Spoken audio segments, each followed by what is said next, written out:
नमस्कार, मैं अंजना और आप देख रहे हैं F9 न्यूज। आइए बढ़ते हैं आज की बड़ी खबर की ओर। पूर्व मध्य रेलवे हाजीपुर की पंडित दीनदयाल उपाध्याय रेल मंडल में बीते वर्ष अगस्त के महीने में कुछ शराब की तस्करी करने वाले तस्करों के द्वारा पंडित दीनदयाल उपाध्याय डिवीजन के 2 जाबाज आरपीएफ के सिपाहियों को चलती ट्रेन से जान से मारकर फेंक दिया था। बता दें कि आरपीएफ के जवानों की हत्या कर उनके नंगे शव को गाजीपुर के गहमर थाना क्षेत्र में फेंक दिया था। दोनों के शत शव बेकनिया गाँव के समीप रेलवे पटरी किनारे मिले थे। दोनों दिवंगत आरपीएफ के सिपाही प्रमोद कुमार और जावेद खान मोकामा स्थित ट्रेनिंग सेंटर जाने के लिए सोमवार की रात करीब 1 बजे डाउन बाड़मेर गुवाहाटी एक्सप्रेस से रवाना हुए थे।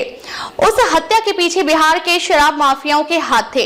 ये बात सामने भी आ चुकी थी, जिसमें पंडित दीनदयाल उपाध्याय रेल मंडल के 2 आरपीएफ इंस्पेक्टरों सहित कई आरपीएफ के सिपाहियों की मिली भगत से रोजाना करोड़ों रुपए की शराब पंडित दीनदयाल उपाध्याय स्टेशन से होकर बिहार के पटना जाते थे। अगर मिली भगत आरपीएफ के इंस्पेक्टर और उनके कारखास सिपाही की न होती तो शायद आरपीएफ का दोनों दिवंगत सिपाही आज जिंदा होते और अपनी ड्यूटी भी दे रहे होते, पर ईश्वर को कुछ और ही मंजूर था। बता दें कि आरपीएफ के द्वारा पूर्व मध्य रेलवे के सभी डिवीजनों में खासकर पंडित दीनदयाल उपाध्याय रेल मंडल और धनबाद डिवीजन में ऐसा लगता है कि आरपीएफ के दोनों डिवीजनों के कमांडेंट ने खुली छूट इन शराब की तस्करी करने वाले शराब माफियाओं को दे रखा है, वरना शराब की तस्करी करने वाले माफियाओं में इतनी हिम्मत नहीं कि वे शराब की तस्करी खुलेआम मेल एक्सप्रेस ट्रेनों में करें। F9 न्यूज को मिली जानकारी के अनुसार कल पूर्व मध्य रेलवे के धनबाद डिवीजन के हजारीबाग रोड स्टेशन में तैनात कुछ आरपीएफ के सिपाहियों क्रमशः आशीष यादव और एनजी मिश्रा आरपीएफ के सिपाहियों के द्वारा कुछ दिनों पहले एक शराब के तस्करों को पकड़ा था और उसके शराब को छीनकर चोरी छिपे स्थानीय एक रेलवे कुली को बेचने के लिए दिए थे। बदले में उस शराब से मिले रुपए को उस लाल कुली को देने को कहा गया था और उस लाल कुली या कहें कि स्टेशन में कार्यरत उस गरीब मजदूर ने पहले इस काम को करने से मना भी किया था, पर दोनों आरोपी सिपाहियों के द्वारा उस कुली को धमकाया गया था कि अगर शराब बेचकर रुपए नहीं दिया तो तुम्हें मारेंगे और झूठे मामले में फंसा देंगे। बता दें कि दोनों हजारीबाग रोड में तैनात सिपाहियों के द्वारा जब उस रेलवे कुली को धमकाया गया तो वह डर गया और उस पकड़े गए शराब को उस कुली को दिया, जिसके बदले कुली ने उन दोनों आरपीएफ के हजारीबाग रोड में तैनात सिपाहियों क्रमशः एनजे मिश्रा और आशीष यादव को शराब बेचकर मिले रुपए दिए।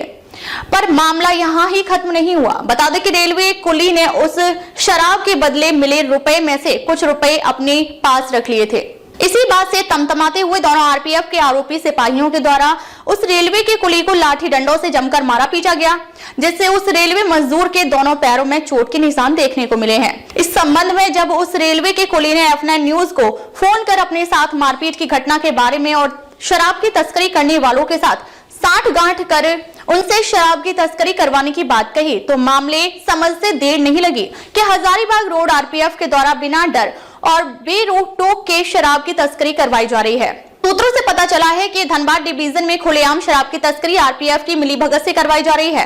पीड़ित कुली ने F9 न्यूज को अपने दिए बयान में कहा कि दोनों आरपीएफ के सिपाहियों ने बुरी तरह से मारा पीटा, जिससे वह चोटग्रस्त भी हुआ है। डीजी मनोज यादव साहब, आप इन शराब के मुद्दों पर गंभीर आखिर क्यों नहीं है, जबकि आपके पंडित दीनदयाल उपाध्याय डिवीजन के 2 सिपाही पहले ही शराब माफियाओं के हाथों मौत की नींद सो चुके हैं।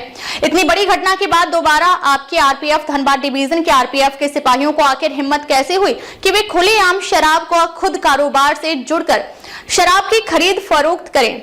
ये अपने आप में एक बड़ा सवाल है। डीजी मनोज यादव साहब, आपसे क्या इनको रेलवे तनख्वाह नहीं देती है? क्या सूत्रों से पता चला है कि पूरा हजारीबाग रोड आरपीएफ स्थानीय 60 किलोमीटर की दूरी पर रहने वाले सिपाहियों की तैनाती हजारीबाग रोड में है? इसी बात का भी स्थानीय होने का गलत फायदा उठाते हुए इन अपराधों में शामिल भी हैं। पोस्ट मेजर से लेकर इंस्पेक्टर तक स्थानीय हैं। इनकी मिली भगत से ही आज हजारीबाग रोड में शराब की तस्करी मेल एक्सप्रेस के ट्रेनों में करवाई जा रही है।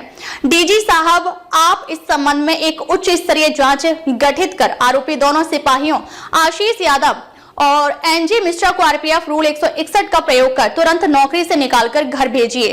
अगर उनको नौकरी नहीं करनी तो शराब ही बेचने को दिया जाए। ये गुंडे तबके किस्म के हैं, तभी आरपीएफ की छवि को भी ये धूमिल कर रहे हैं। दोबारा पंडित दीनदयाल उपाध्याय डिवीजन में हुए अपराध की शुरुआत धनबाद डिवीजन में ना हो, अविलंब पूरा हजारीबाग रोड आरपीएफ पोस्ट को ही हाजीपुर में समृद्ध अटैचमेंट किया जाए, तभी आरपीएफ की छवि को धूमिल करने वालों पर रोक लगेगी। F9 न्यूज के लिए शैलेंद्र बाबू पांडे की रिपोर्ट।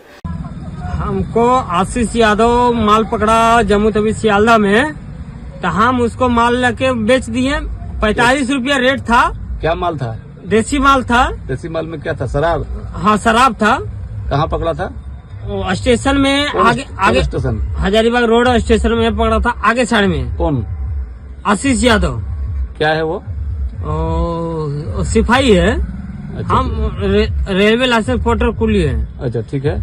तो हम उसको बेचने दिया तो हम उसको बेच दिए। 40 रुपये माल था तो हम बोले कि भैया 20 रुपये करके मिलेगा। बोला ठीक है बेच दो। तो हम उसको 20 रुपये करके बेच दिए। वो 62 को माल था, हम बेच दिए। वो 1240 रुपया दिया हमको। हम 1240 रुपया उसको हिसाब दिए सिपाही को? हाँ। और अनिल यादव को? किसको क्या लगा? आशीष यादव को दिए। और बाद में वो हमको बोला कि नहीं 8 को माल और बड़ा वाला था, 8 को बड़ा वाला और था हम मेरे पास, उसका पैसा लेगा। तो हम बोला नहीं है भैया, वो जो हिसाब हो गया कीजिएगा बाद में। मैंने ठीक है। तो उसके बाद वो जो है सो अभी आज 31 जनवरी को आज नया साहब का फेयरवेल था, उसमें हम आए हुए थे। उसमें हमको लाठी और चर्चा कर दिया। अब तक के लिए बस इतना ही। फिर मिलते हैं एक ऐसी ही बड़ी खबर के साथ। तब तक के लिए नमस्कार और देखते रहिए F9 न्यूज।